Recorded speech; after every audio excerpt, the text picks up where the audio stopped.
Alhamdulillah, mga kapatid, ang ating tatalakayin ngayon, itong issue nga si Allah daw deceiver. Nagdi-deceive daw si Allah. Quoting that verse and then paste. Wala pa kong narinig na may sumasagot dyan na talagang konkretong sagot. Ito naman sa akin, hindi makokongkrito ang sagot ko dito. Pero sisikapin ko, masasagot ko yung versikulo na sinasabi nila nga si Allah is a deceiver. Okay?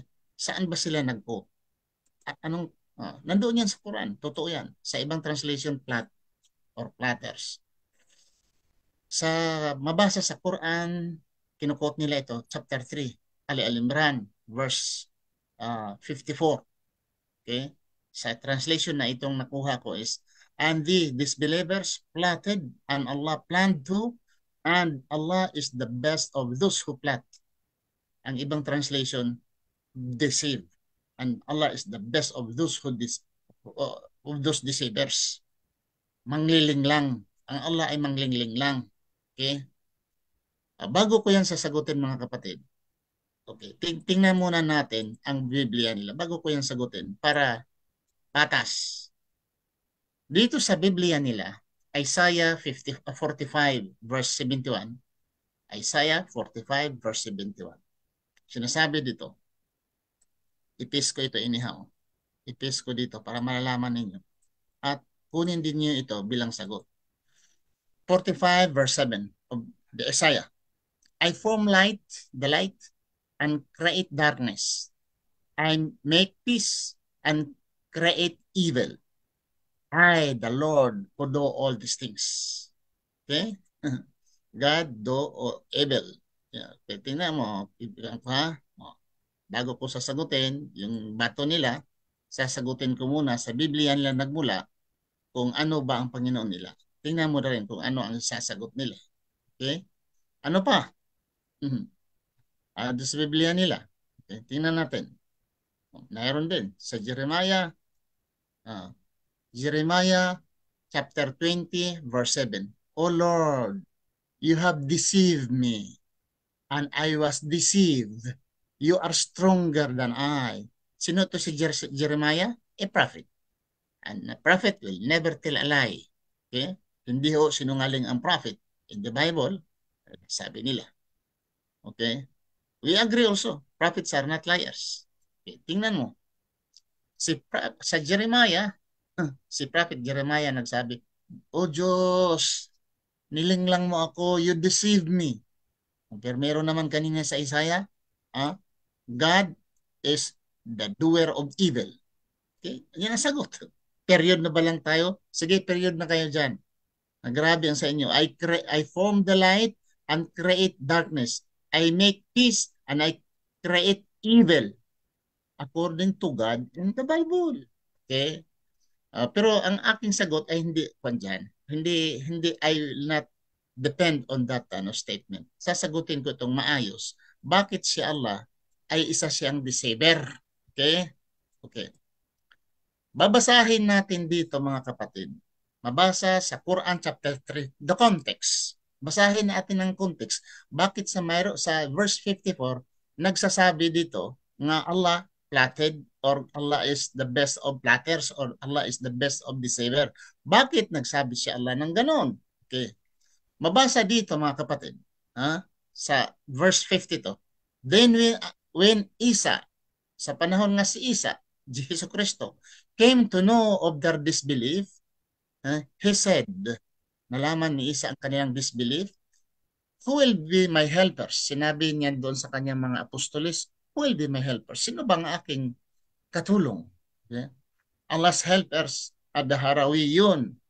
Sabi ng mga Harawiyun, yung mga apostol, sabi nila, we are the helpers of Allah. Kami ang mga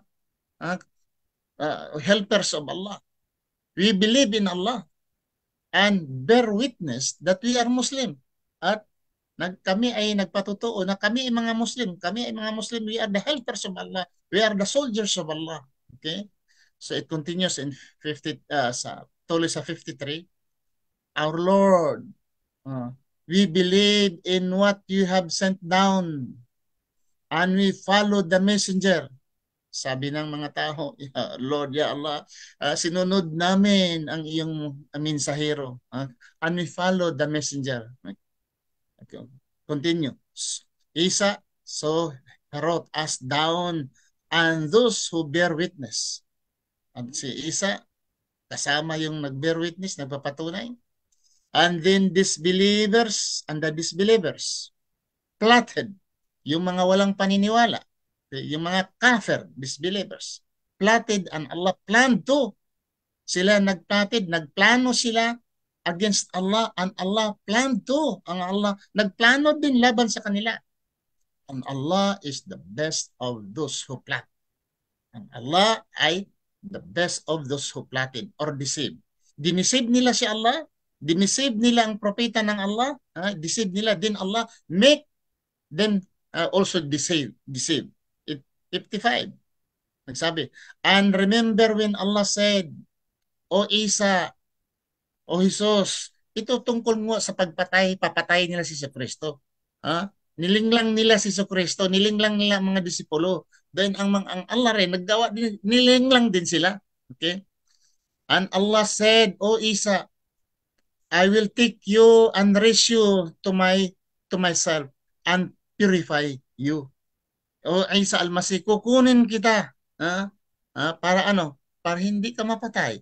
Para yung mga tao na akala nila na ikaw ay kayang nilang patayin, kukunin kita. Okay. Save you from those who disbelieve. Kukunin kita, ligtasin kita mula sa mga taong nag-deceive. Nag-deceive. Ibig sabihin, nag-plot, naglinglang sa iyo. Okay? And I will make those who follow you superior. At ipapakita ko sa kanila na ang sino mang sumusunod sa iyo ay superior to those who disbelieve kaysa mga tao na walang mga pananampalataya o yung mga tao nga nag-deceive till the day of resurrection. Then you will return to me and I will judge between you in the matters in which you used to dispute. Okay? As for those, 56, as to those who disbelieve, I will punish them with severe torment in this world and in the hereafter, and they will have no helpers. Nang ibig sabihin, yung pagsabi ni Allah, I will deceive them, linglang ko sila dahil nilinglang nila ang mensahero. Nilinglang nila si Kristo, hindi nila paniniwalaan si Kristo, gusto nilang patayin. So anong ginawa ng Allah? Nilinglang din sila, akala nila makaya nila, kinuha ng Allah. Kung di pa niya maiintindihan mga kapatid. Actually, na-discuss ko na to in my previous answer. I think months ago. Ganito mga brother. Supposing NPA. Ang mga NPA gumagawa sila ng plano to deceive the soldiers para i-ambush ang mga soldiers. The NPA, New People's Army, they plan and deceive the soldiers in order for the soldiers to be ambushed and killed. Na isang general maalam. Okay? The NPA deceived the soldiers, pero ang isang general, he deceived also. He deceived the NPA. For the general is the best of the deceivers ang general. Kasi gusto nilang i-deceive ang mga sundalo, then the general deceived them also. Masama ba ang ginawa ng general? Supposing mayroon akong kaaway, they deceive me. Kunwari sila, mababait sila. Pero I know, because mayroon ako mga intelligent, mga intel ako, may mga intel ako, gusto nilang i-deceive ako. And then I make also deceive them. Because my enemy wanted to deceive me, I deceive them also. Masama ako ngayon kasi dinideceive ko. Mga kapatid, kung alam niyo ang military technique, mga pulis, mayroon silang tinatawag na decoy. Alam niyo ang decoy?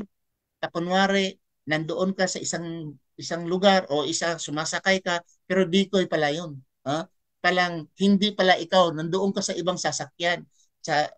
Supposing ikaw isang presidente, palagi kang sumasakay sa presidente car, pero pala that time, dahil alam mo, in danger ka talaga, ang isang President car, hindi ka sumakay doon. Kunwari, nandoon lang yung mukha mo, pero hindi pala, estatwa mo pala yon. Isa po pala yung duplicate na nilagay doon na hindi tao, kundi isang decoy nga, pakunwaring tao, pero nandoon ka sa ibang car. Okay? The enemy deceive you and you make deceive the enemy.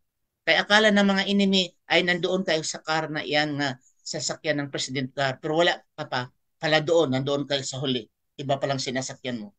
When the enemy of Jesus Christ, the unbelievers, deceived Jesus Christ, and Allah knew this, and Allah also deceived them, masama ang Allah. Ang problema, mga kapatid, ito mga kapir, ipututulin lang nila diretso, hindi nila ipakita yung ano ang karugtong. Si Kristo ito, gusto nilang patayin. They are deceiving Jesus Christ. And Allah also make a deception and deceive the enemy of Jesus Christ. Masamang Allah. Astagfirullah. Alhamdulillah. So, mga kapatid, ito, mag-shout out ako muna dito.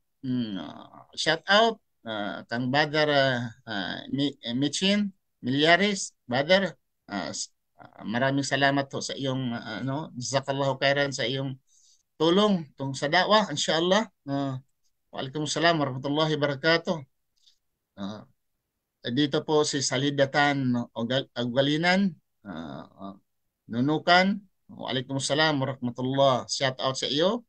Hana Marda, shout out sa iyo. Waalaikumsalam warahmatullahi wabarakatuh. Alhamdulillah, may sahod na. Meron na. Okay. Salidatan, mayroon na. Thank you very much. Okay.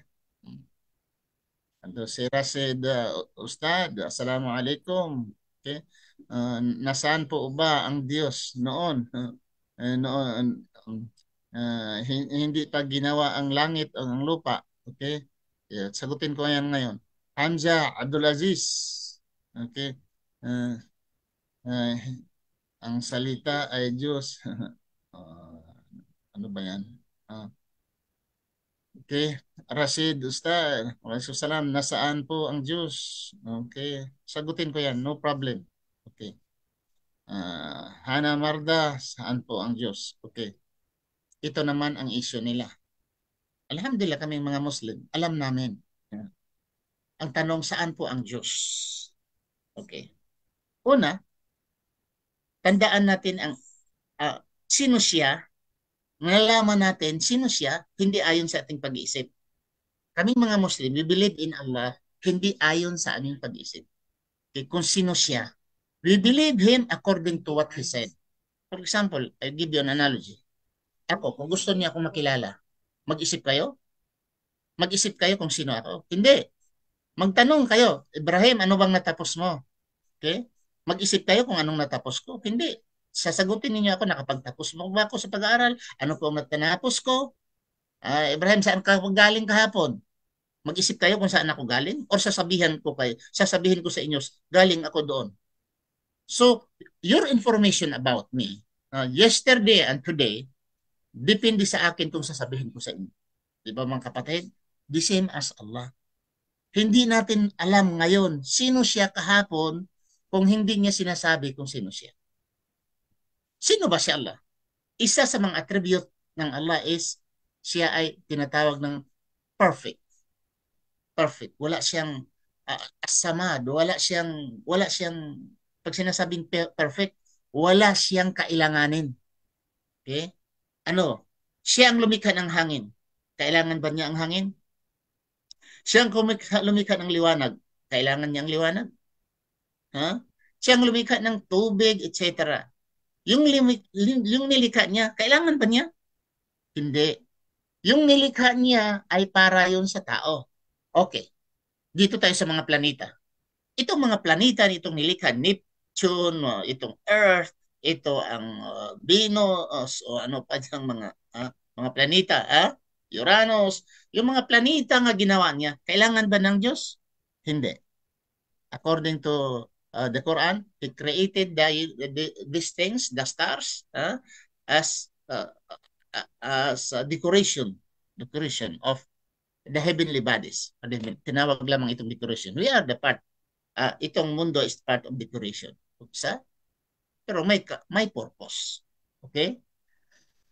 Si Allah ay lumikha ng mundo, earth. Kailangan niya ang earth? Hindi.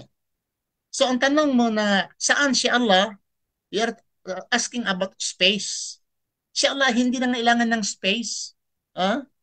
Hindi siya nangailangan, itong pangailangan natin space, etc. Ha? Itong space natin, itong earth natin, kailangan natin ng space. Dahil kung malapit tayo sa araw, masusunog tayo. We need space, a distance from the sun. Ha? Pero ang Allah, kailangan ba niya will distance from the sun?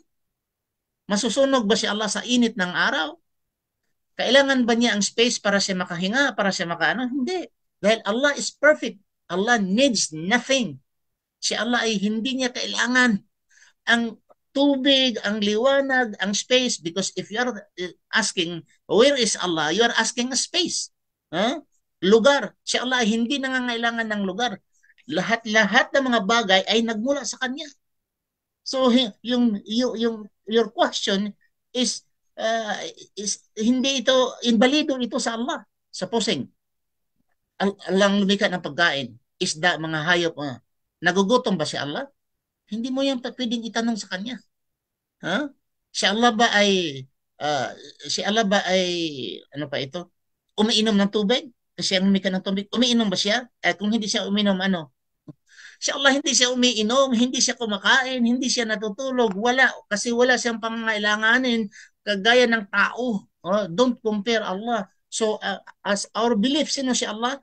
Hindi siya nangangailangan ng space, hindi siya nangangailangan ng tubig, hindi siya nangangailangan ng pagkain, hangin, hindi siya nangangailangan. In short, hindi niya kailangan itong mga stars, hindi niya kailangan itong mga planeta, hindi niya ito kailangan because He is existing as He is. He is a perfect one. Nandoon sa lahat ng kanyang bagay. Yun ang aming paniniwala, kami mga Muslim. Clear mo pa mga kapatid? Kung saan si Allah? Your question is irrelevant kung sino si Allah. Parang nagtanong ka rin, nauuhaw ba si Allah? Hindi siya nauuhaw. Nagugutom? Hindi siya nagugutom. Siya ang lumikha sa lahat ng pagkain, tubig, pero hindi niya ito kailangan. The same. He created the world, but He does not need the world for Him to live. Clear ba mga kapatid? Okay? The shout out pa sa atin, Khalid Mata, Hamza, Abdul Aziz. Mga kapatid, kung meron kayong mga issue, mga tanong isa-isa lang, huwag niyong idami nga i-series kasi napagod na ako magbasa. May 5, 7 nga mga issue. Isa-isa lang kung meron kayong mga issue. Okay? Eleanor Saji, waalaikumsalam warahmatullahi wabarakatuh. Shout out sa iyo. Khalid Mata, shout out sa inyo. Waalaikumsalam warahmatullahi wabarakatuh. So, nakuha niyo mga kapatid? Itong issue, ang topic na aking sinasagot dito, ang Allah daw is deceiver. Nagliling lang daw si Allah. So, yung kinokot nila, deceiver ang Allah ninyo. Dagdag pa nga ninyo, Allah is a killer. Baka isipin nyo, masama rin. Allah killed someone. Allah, sunugin niya ang mga tao hindi sumusunod sa Kanya. Kung gustuhin ng Allah, pumatay pa nga siya eh. Saan ba ang mga masasama? Saan ba masama? To deceive or to kill? Allah, He killed the people of Pharaoh. Ni Faraon, yung humabol kay Moses, sino yung nagtakip ng tubig at namatay ang mga Pharaoh, including Pharaon? Sinong pumatay? Si Allah. Masama si Allah dahil pinatay niya yon. Walang magagawa eh. Wala, kapatid. Si Lot. Yung pinaulanan at winasak ng Allah at pinaulanan ng apoy, sinunog ang Sodom of Gomorrah. Siya lang nagpatay, hindi. Siya lang nagpatay. Saan ba matindi? Yung deceive or kill? Kung patayin niya ang tao, may rason siya. If he deceived human being, may rason siya. At kung sabihin ninyo ay masama, he deceived, basahin din niyo sa inyong Biblia. Nga, ang inyong Biblia nagsasabi mismo nga God is the doer of evil. Nandun sa Biblia. Basahin niyo sa Isaiah. Yan, binigay ko na sa inyo. Isaiah 45 verse 7. I form the light and create darkness. I make peace and create evil. I, the Lord, do all these things. Ako ang gumawa ng diablo, kasamaan. Ako ang lumikha ng lahat nito. Intindihin ninyo mga kapatid. Dito pa, ulitin ko, nandito sa Jeremiah 20 verse 17, sabi ni Jeremiah, hindi naman magsisinungaling ang propeta, di ba? Oh Lord, you have deceived me, and I was deceived. You are stronger than I, and you have prevailed. Ano ngayon? Nag-deceive din pala ang Diyos din. So, ang problema sa ating mga katunggali, mga kapatid, kunin nilang verse, yun ang inject nila sa mga, lalo na sa mga Muslim na walang alam, hindi rin nag-research. Medyo totoo nga, no? Ang iba bumabaliktad dahil hindi nag-aral. Mga kapatid, ang Allah ang lumikha nitong lahat. So ito ang sagot ko, mga kapatid, when the disbeliever deceived Isa al-Masih, then Allah also deceived them para maligtas si Isa alayhi-salam at kinuha siya ng Allah. Ito po kapangyayari, tungkol po ito, yung gusto nilang patayin, hahanapin si Isa al-Masih. Well, clear mga kapatid? So maraming salamat po sa inyong panonood. Inshallah, kung may mga katanungan, ipadaan nyo sa aking private message, sasagutin ko doon, inshallah. Christian man o Muslim na matinong nagtatanong, hindi nagbubumba, bombarding. Just few minutes ago, I had been bombarded of issues. Isa-isa lang. Sagutin ko, bomba. Mga copy-paste kasi, copy-paste, bomba. So, binlock ko na. Dahil, napupuno ka na eh. Sasagutin mo pa ang isa, dahan-dahan mo sagutin, bombarded ka na ng mga daming issue dahil nag-copy yan sila. Alam ko yan eh. Nagka-copy sila ng mga issue. Pag once accept mo sila, bigay ng mga issue. Ay, hindi ganon. Kung gusto kayong mga kapatid, ang mga issue ay sasagutin ko, isa-isa lang, isa lawa. Pero kung sa isang minuto ay may 10 ng issue, ay paano ko masasagot? So ang ginawa ko, binlock ko na lang dahil ito mga klaseng mga tao, pag nag-issue ay hindi nangailangan ng sagot. Hate lamang sa kanila. So kayong mga haters dito, page hater, kung gusto kayong mag-issue laban sa akin, kahit anong issue laban sa Islam, laban sa Quran, laban sa Prophet Muhammad sallallahu alaihi wasallam, give that issue to me and give me time to answer. Hindi nga bumbahan ninyo ako ilang dosina in 1 minute. Tapos paano ko sasagutin? Nandoon sa aking page. So Allah, marami. Copy-paste. Ay, ipan ko na lang kayo. Dahil ibig sabihin, hindi kayo nangailangan ng sagot. Pag ganyan ang tao, hindi nangailangan ng sagot. Ang gusto lang ninyo, nga yung kaignorantihan ninyo, yung hate ninyo, ipalabas para mainit ang mga Muslim. Pero alhamdulillah, ang Quran, nandiyan ang lahat ng sagot sa hadith ni Prophet Muhammad sallallahu alaihi wasallam at tayong mga Muslim, alhamdulillah, binigyan tayo ng pag-iisip. Hindi kagaya ng iba na walang isip. Uh, Okay, nasagot ko na ba, Brother Rashid, Brother Ustad? Nasagot ko ba ba? Kung wala pa ang langit, wala pa saan si Allah, si Allah hindi nangailangan ng ganyan. Okay? So, last question po. Mayroon pa. Ang Allah po ba ay Arabic translation? Rashid? Rashid, Ustad. Last question po, Ustad. Ang Allah po ba ay Arabic translation ng God? O ang translation for God is ilah. In Arabic, ilah. Ang translation nito, small letter or capital letter is God. Ilah. Sa pagsabi natin, la ilaha, ang ilah sa illallah. Ang ilah is, yun ang tinatawag na Diyos, God. Pero ang Allah, there is no translation for Allah because Allah is a proper name. Proper name po ang Allah. Pero kung minsan, ang mga taong hindi marunong sa translation, walang background sa mga other faith, because other faith, you have to consider other faith tradition also when you translate. That's why yung iba, ang Allah, which is Allah in Arabic, alif, tapos lam, tapos ikuha nila doon nga God. Ganun. Pero actually, it's not God. Allah can never be translated because Allah is a proper name. Ang God, equivalent to Arabic is ilah. Ilah. La ilaha illallah. Small letter, ginawan lang small letter or whatever capital letter has nothing to do with Arabic. Ang word nga ilah sa Arabic, pwede mong i-capital letter, pwede mong small letter as God, Diyos. Ang yung ilah. Pero yung Allah is a proper name, hindi yun pwedeng i-translate dahil ang proper name, there's no translation for a proper name. Japanese ka man, Chinese ka man, Amerikano ka man, ang pangalan ng Allah should remain as Allah. Okay? Maraming salamat, Rashid, sa inyong mga katanungan.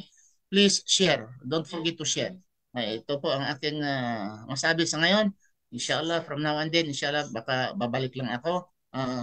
Maraming salamat. Subhanakallah, Allahumma bihamdika. Asyhadu an la ilaha ant, astaghfiruka wa atubu ilaik. Assalamu alaikum warahmatullahi wabarakatuh.